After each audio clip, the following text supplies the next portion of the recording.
Hi everybody, it's Miss Cole again to talk about stories, and today I want to talk to you about beginnings. The beginning of every story is a promise.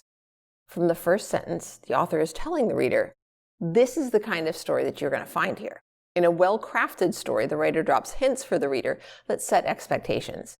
Each of these should be fulfilled, some in ways that readers will expect, and some in ways that surprise them. However, each of those fulfilled expectations should feel like they fit the story, even when the developments are unexpected. The beginning of a story is also a seduction. The expectations created by the as-yet unfulfilled promise made by the author are carefully crafted to tempt the reader. These unmet expectations evoke desire, the desire to learn more, to look further, to turn the page. You haven't seen everything, they whisper. Don't you want to find out what happens next? Thus, every writer is a flirt, a tease, a player.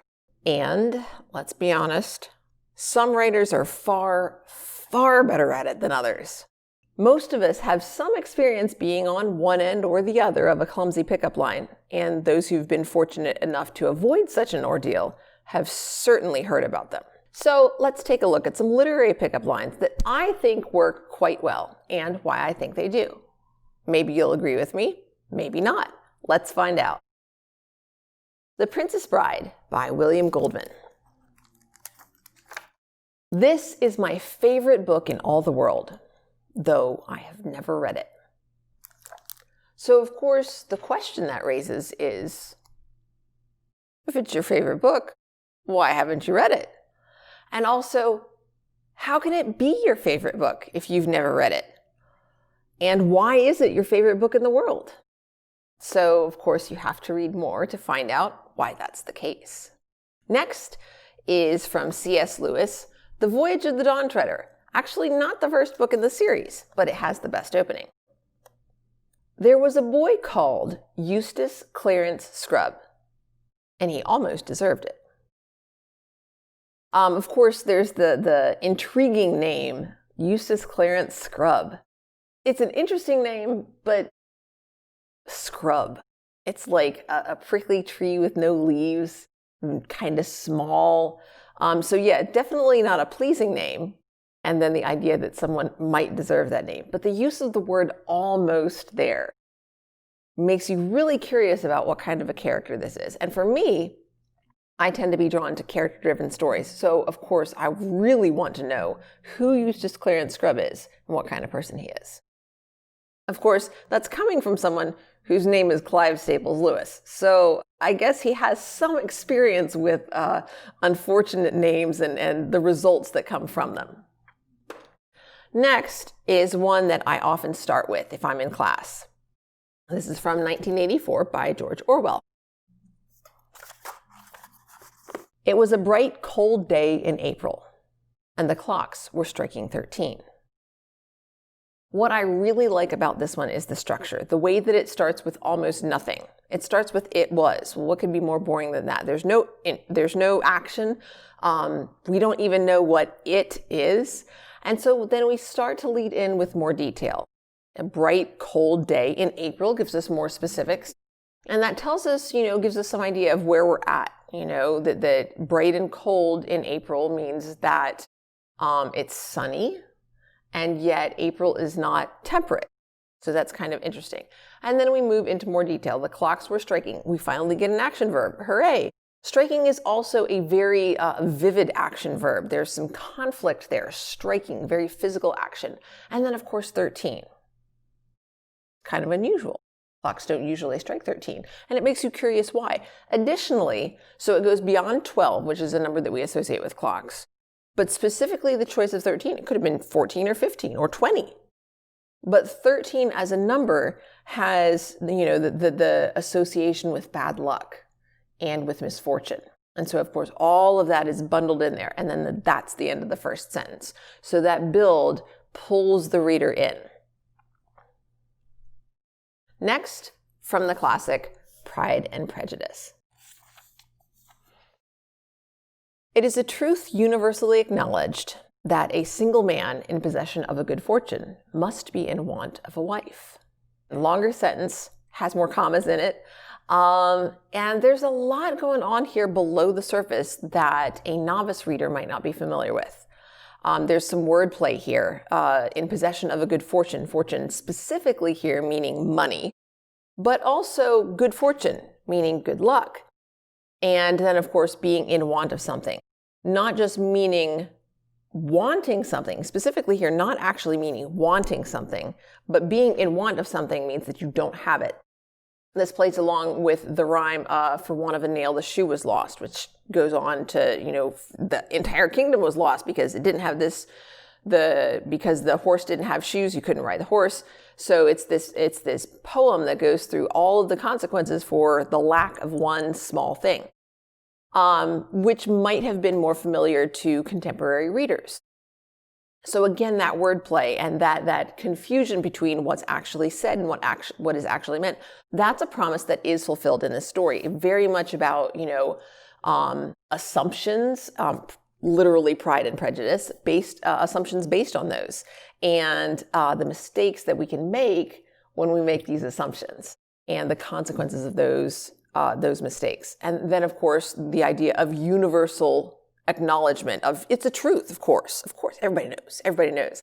That plays into, again, assumptions and Pride and Prejudice itself. The length of the sentence also lets us know, and the flow of it lets us know this is going to be a more laid-back story. It's a story that is genteel. It's about manners and civility and the way that people interact with each other. So it's a very good opening sentence as far as letting the reader know what the story is going to be about and sort of playing with them a little bit. Next is from a book that is one of the contenders for the great American novel, Herman Melville's Moby Dick. Call Me Ishmael. Yeah, that's it. It's 3 words. And interestingly enough, it makes it sound like it's going to be, Call Me Ishmael. It's pretty straightforward. Going to be a pretty easy book, right? No. But you can tell, this is not a teeny tiny book. It doesn't actually look all that big, but then, you look at the size of the type and the density of the text, and you kind of get the idea there's a little bit more to it. What I like about this is the phrasing. First of all, it is very direct, and Melville, in much of the book, is very not so much clear in terms of the length of the sentences, which can be ponderous. And there's also meaning below the surface. However, there is a crispness to the tone that comes through even in that first sentence. Additionally, the direct address. The narrator is talking right to you. And that's a way to draw the reader in as well. First person, if you've seen some of my grammar videos, first person is a great way to draw a reader in. It creates a sense of immediacy and a connection. But specifically here, you have a first person narrator who is talking to you. You are now a part of this. It's bringing you into the story more completely. Additionally, it is a command. I am telling you to do something. And finally, of course, it doesn't say, I am Ishmael. It doesn't say, people call me Ishmael, or my name is Ishmael. It says, call me Ishmael. Was that his name? And the use of the name Ishmael is significant in choice. Ishmael in the Bible story was the older son of Abraham, who was promised a son by God, but Ishmael was not the promised son. And so Ishmael was the rejected son. So all of that meaning is within the text in just these 3 words, which is pretty impressive. Speaking of the great American novel, here's another contender. From Mark Twain's novel, The Adventures of Huckleberry Finn. You don't know about me without you have read a book by the name of The Adventures of Tom Sawyer, but that ain't no matter. My favorite thing about this opening sentence is the absolute sass of giving your other best-selling novel a shout out in the very first sentence of your new book. It's just like, hey, come on. You wouldn't know about me unless you read this other really fantastic book. And if you haven't read it, maybe you should. Twain's wit is legendary, and for good reason. The voice is great, very strong, and carries the tone of the novel in that first sentence. Additionally, the way that the sentence meanders, it's different from Pride and Prejudice, which is also a longer sentence with structure. But this one has sort of a lilt to it that's different from the stiff formality of Pride and Prejudice. This one's a little bit, a little bit more casual, and it has a flow to it, very much like the flow of the river, around which a lot of the action centers. And I saved my absolute favorite one for last. This is The Graveyard Book by Neil Gaiman. And for this one, it is not enough just to hear the sentence. You also have to see it. Chapter 1, How Nobody Came to the Graveyard.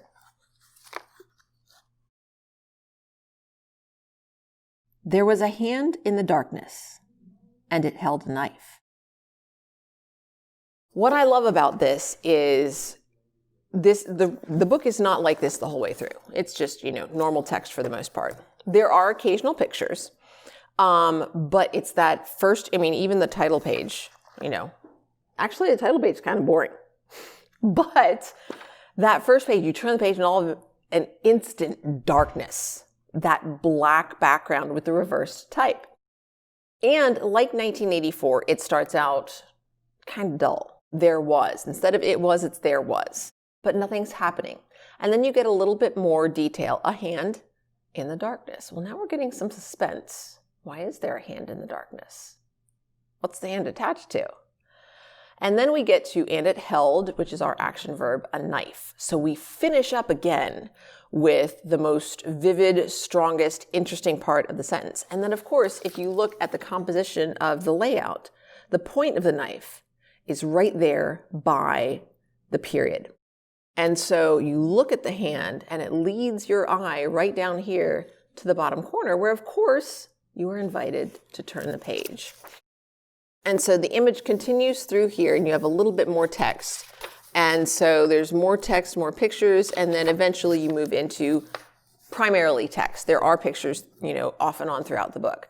And so it's just a beautiful way to sort of move past simple just text and to use text and layout and images all together, all working together to do that beginning sentence, to make that promise, to enact that seduction, to pull the reader in. It's also a really good book. So if you haven't read it, you might want to check it out at your local library. And of course, there are more. There are many, many, many more wonderful openings. Honestly, it was hard to get my list down to just these 7, but I figure I've gone on long enough. What are some of your favorite opening lines and why do you like them? Let me know in the comments. Bye for now, everybody.